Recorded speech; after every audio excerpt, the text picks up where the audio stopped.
keji. Saya ni sedih juga. Bila saya sedih, ubat saya nangis. Nangis pada Allah. Dan bila saya sedih, saya kata, ya Allah, kalau ada pahala untuk sabar ini, saya hadiahkan untuk mak saya. Saya hadiahkan untuk mak saya. Saya hadiahkan untuk mak saya. Kalau ada pahala untuk sabar ini, saya hadiahkan untuk mak saya. Saya hadiahkan untuk mak saya. Saya selalu tengok orang kata saya kat belakang. Walaupun grup-grup ustaz-ustaz, alim ulama ni, dalam grup kutuk saya ramai-ramai. Saya tahu semua sekali, saya baca. Tapi saya pun tak mau balas-balas. Saya pun tak nak gaduh dengan siapa-siapa. Saya doa mereka dapat kebaikan hidayah. Saya patut tak cerita saya tersebut. Moga Allah maafkan saya. Jadi bila benda-benda macam tu saya terbaca, saya tahu ulang-ulang kali orang kata saya hari update status sana sini. Saya tak kacau hidup dia. Saya tak kacau hidup dia. Saya tak pernah sentuh hidup dia. Saya tak sebut nama dia. Saya tak pernah keji dia. Saya tak pernah hina dia. Saya tak pernah minta apa-apa kat dia. Sesin pun saya tak minta kat dia. Satu apa pun dia orang tak didik saya. Yang didik saya ustaz-ustaz, cikgu-cikgu saya dulu.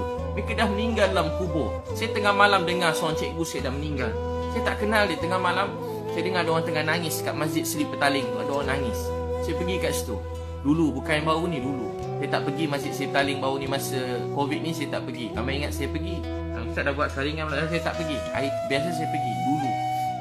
Sekali masa saya pergi, ada seorang tengah nangis doa. Tahu apa dia doa? Ya Allah, jagakanlah Abid Liu ni, Liu Yun Pao, Linda Liu. Dia doakan keluarga saya seorang-seorang.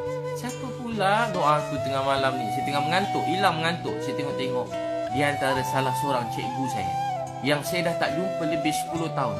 Dia nangis untuk saya. Dia nangis untuk mak saya. Dia nangis untuk ayah saya. Dia menangis untuk keluarga saya. Tengah malam dia nangis untuk saya. Itulah ustaz alim ulama yang sebenar. Tengah malam nangis untuk umat. Nangis untuk orang jahat. Nangis untuk penzina. Nangis untuk orang tepi jalan. Nangis untuk orang jauh pada Allah. Nangis untuk orang bukan Islam. Doa, ya Allah, jangan marah mereka, beri mereka hidayah. Ya Allah, fahamkan mereka. Ya Allah, fahamkan mereka, beri mereka hidayah.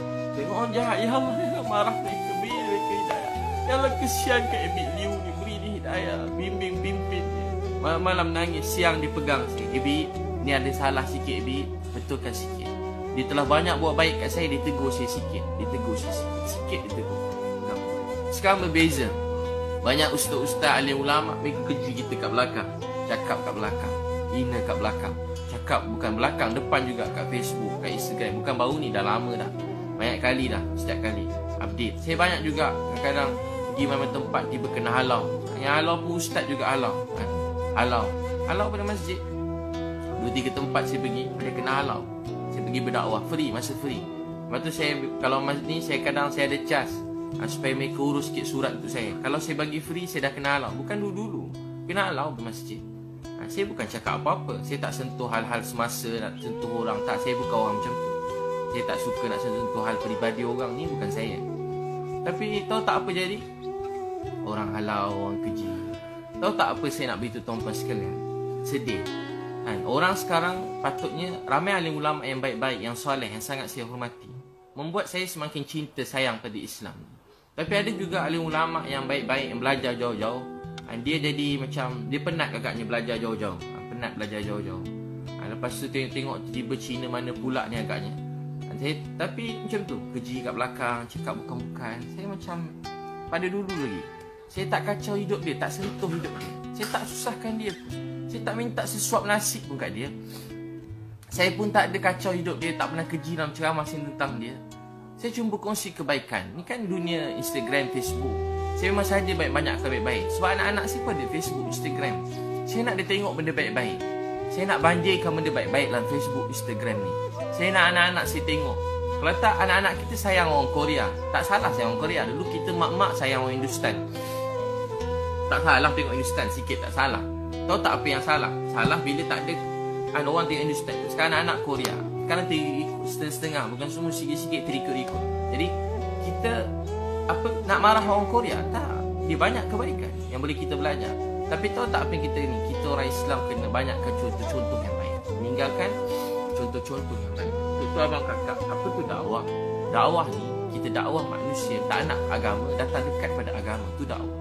Malam nangis. Ya Allah, mereka tak tahu, tak faham, beri mereka hidayah. Ya Allah, mereka tak faham, tak tahu, beri mereka hidayah. Ya Allah, mereka tak faham, tak tahu, beri mereka hidayah. Ya Allah, mereka tak faham, tak tahu, beri mereka hidayah. Ya Allah, mereka tak faham, tak tahu, beri mereka hidayah. Saya kakak abang, saya kalau dakwah dekat, saya jenis tak takut kalau buat dakwah ni. Tapi dengan alim ulama', ustaz-ustaz, cikgu-cikgu ni, saya ada rasa, memang saya tahu saya bodoh, jahil. Jadi saya penuh rasa kemuliaan pada mereka, penuh rasa hormat, muliakan mereka daripada dulu. Daripada dulu saya hormat, sayang. Semua ustaz-ustaz, cikgu-cikgu ni saya hormat, saya sayang. Kalau dia orang ni hentam saya memang tak jawab, saya diam. Saya selalu rasa macam bodoh, saya nangis, sedih, saya nangis. Tapi kalau orang tepi jalan saya tak takut. Pada umur 15 saya pergi kat satu tempat, budak-budak jahat, saya dakwah. Ketua dia badan bertatu, umur 30 lebih, kerja merompak sana sini. Yang saya pernah cerita, dia ikut sana. Motor beratus geng ni, motor-motor, budak-budak motor, budak-budak yang macam-macam, curi motor, curi kereta. Saya dakwah dia. Alhamdulillah, ramai ikut saya, mereka berubah.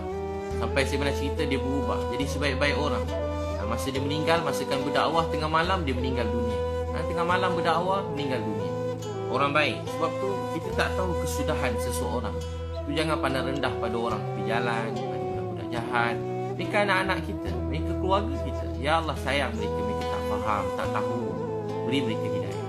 Jangan keji dia. Kita kalau baik sikit, benci ke orang, benci orang jahat. Dia ni mana mak opak dia tak pajar, tak ajar-ajar apa dulu.